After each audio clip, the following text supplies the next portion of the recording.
Assalamualaikum warahmatullahi wabarakatuh. Saya Risna Tunggal Dewi dari kelas 10 IPS 1 nomor absen 31. Di sini saya akan menjelaskan mengenai sejarah dakwah Rasulullah Shallallahu Alaihi Wasallam di Madinah. Akan tetapi sebelum itu, saya akan memberikan sekilas biodata mengenai Nabi Muhammad Shallallahu Alaihi Wasallam. Rasulullah Shallallahu Alaihi Wasallam memiliki nama lengkap yaitu Muhammad bin Abdullah bin Abdul Muthalib bin Hashim. Beliau lahir pada tanggal 12 Rabiul Awal tahun Gajah di rumah Abu Thalib, Makkah Al-Mukarramah. Beliau memiliki seorang ibu yang bernama Aminah binti Wahab bin Abdul Manaf.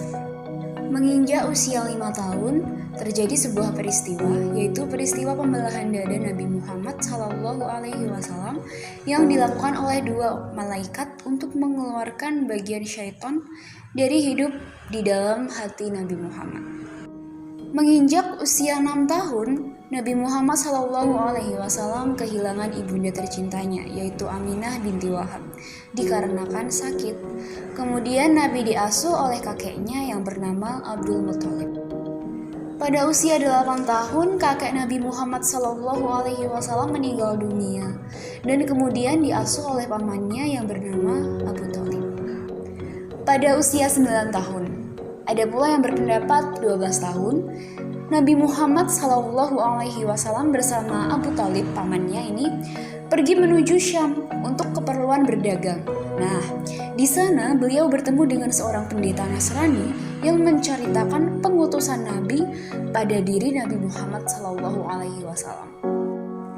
Kemudian saya akan menjelaskan mengenai latar belakang hijrahnya Rasulullah Shallallahu Alaihi Wasallam ke Madinah. Yang pertama, karena adanya tekanan dan pemboikotan terhadap kaum muslimin dari orang-orang kafir Quraisy. Ya, kaum kafir Quraisy ini semakin menekan dan mengecam kaum muslimin di Mekah. Mereka mengadakan pemboikotan terhadap Bani Hashim dan Bani Muthalib yang tertulis dalam kertas sahifah yang digantung di dinding Ka'bah. Pemboikotan tersebut berlangsung selama 3 tahun. Para kaum kafir Quraisy tidak akan berhenti untuk memboikot kaum muslimin apabila Nabi Muhammad SAW tidak menghentikan dakwahnya. Faktor yang kedua yaitu janji penduduk Madinah. Kaum muslimin Madinah mendengar kondisi kaum muslimin di Mekah. Kemudian pada tahun 621 Masehi, 13 penduduk Madinah menemui Rasulullah SAW di Bukit Aqabah. Mereka berikrar untuk memeluk agama Islam serta mematuhi ajaran Islam. Lalu peristiwa tersebut disebut dengan Bayat Aqabah ke-1. Kemudian pada tahun 622 Masehi terdapat 73 penduduk Madinah datang ke Mekah untuk masuk Islam dan berjanji akan melindungi serta membela kaum muslimin, dan kemudian peristiwa ini disebut dengan Bayah Aqabah kedua. Faktor selanjutnya merupakan suatu bentuk ketaatan Rasul kepada Allah Subhanahu wa taala. Allah Subhanahu wa taala memerintahkan kepada Nabi Muhammad SAW untuk hijrah. Dan perintah tersebut tercantum dalam Quran Surah An-Nisa ayat 100. Yang berikutnya kita akan membahas kronologi hijrah Rasulullah Shallallahu Alaihi Wasallam ke Madinah. Kota Madinah terletak di sebelah utara kota Makkah, termasuk dalam kekuasaan kerajaan Arab Saudi. Nah, sebelum Nabi hijrah, kota Madinah ini dikenal dengan sebutan kota Yasrib. Kota Madinah juga dikenal dengan sebutan Madinah An-Nabi, yang berarti kota para nabi atau kota nabi, dan Madinah Al-Munawwarah atau kota yang bercahaya. Masyarakat Yasrib ini terdiri atas berbagai suku dari keturunan Arab dan Yahudi. Suku di Madinah yang paling kuat ini ada suku Aus dan suku Khazraj. Kronologi hijrahnya Nabi Muhammad ke Madinah yaitu pada suatu malam, para pemimpin kaum kafir Quraisy ini mengadakan suatu pertemuan di Dar An-Nadwah untuk merencanakan pembunuhan terhadap Nabi Muhammad SAW. Mereka mengepung rumah Nabi Muhammad dan menunggu beliau keluar. Namun Rasulullah SAW mengetahui rencana tersebut. Nah, sehingga mempercayai Ali bin Abi Thalib untuk menempati tempat tidurnya pada malam itu. Setelah itu Nabi Muhammad SAW keluar dari rumah seraya membaca Quran surah Yasin ayat 9. Atas dasar keimanan kepada Allah Subhanahu wa Ta'ala, Nabi Muhammad memberanikan diri untuk keluar rumah dan membuat mata-mata orang kafir Quraisy tidak bisa melihat keberadaan Nabi Muhammad SAW saat itu. Saat fajar tiba, kaum kafir Quraisy ini langsung menyerbu rumah Rasulullah SAW.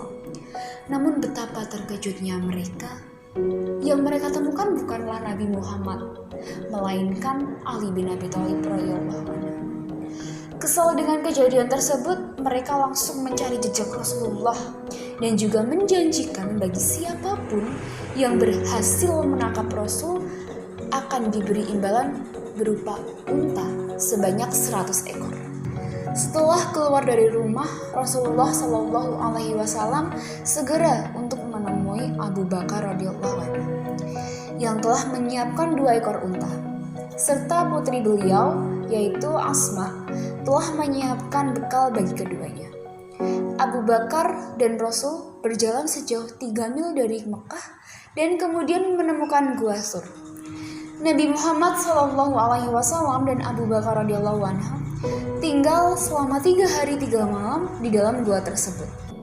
Beberapa orang kafir Quraisy sempat tiba di mulut gua tersebut, namun atas pertolongan dari Allah Subhanahu wa Ta'ala, gua tersebut tertutup dengan sarang laba-laba dengan keadaan yang utuh, sehingga mereka mengira, kaum kafir Quraisy ini mengira bahwa tidak mungkin ada Nabi Muhammad di dalamnya.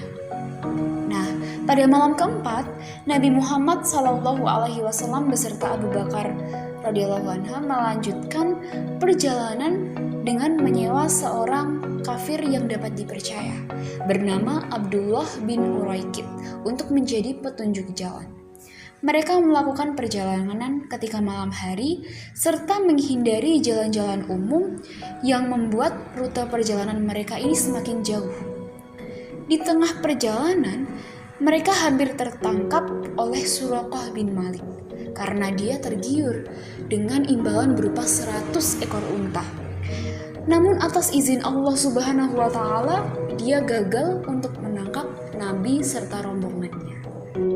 Setelah beberapa hari berjalan, Nabi Muhammad SAW tiba di Kuba. Beliau singgah serta mendirikan sebuah masjid yang kemudian dikenal dengan Masjid Kuba. Rasulullah SAW kemudian meninggalkan Kuba dan melanjutkan perjalanan ke Madinah sejauh 10 km. Penduduk Madinah menyambut Nabi dan rombongan dengan penuh sukacita. Substansi dan strategi dakwah di Madinah. Yang pertama, membina persaudaraan.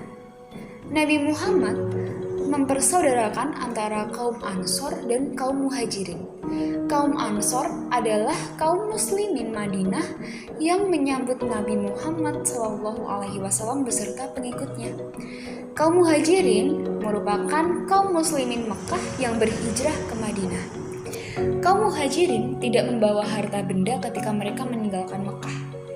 Mengetahui hal tersebut, kaum Ansor menerima kaum Muhajirin dengan tangan terbuka.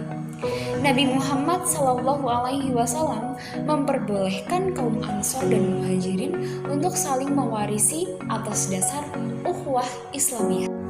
Nabi Muhammad membuat kebijakan untuk mempersaudarakan antara kaum Ansor dan Muhajirin untuk menciptakan suatu persatuan yang tangguh. Nah, Rasulullah SAW memberikan contoh dengan mengangkat Ali bin Abi Thalib radhiyallahu anhu sebagai saudaranya. Nah, beberapa sahabat yang dipersaudarakan dengan kaum muslimin diantaranya, yang pertama ada Abu Bakar As-Siddiq radhiyallahu anhu dengan Kharizah bin Zaid radhiyallahu anhu. Yang kedua ada Umar bin Khattab dengan Itban bin Malik al-Khazraji. Yang ketiga ada Utsman bin Affan dengan Aus bin Sabit.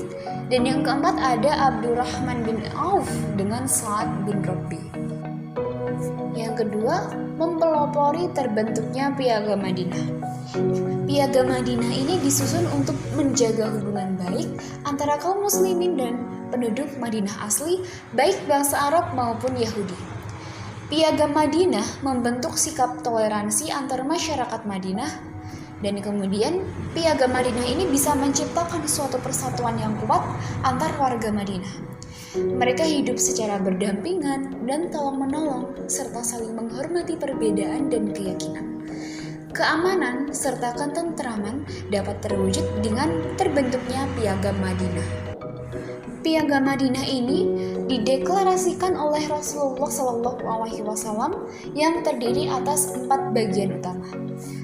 Benang merah dari piagam tersebut berhubungan dengan aturan mengenai kaum muslimin, yakni kaum Ansor serta kaum Muhajirin.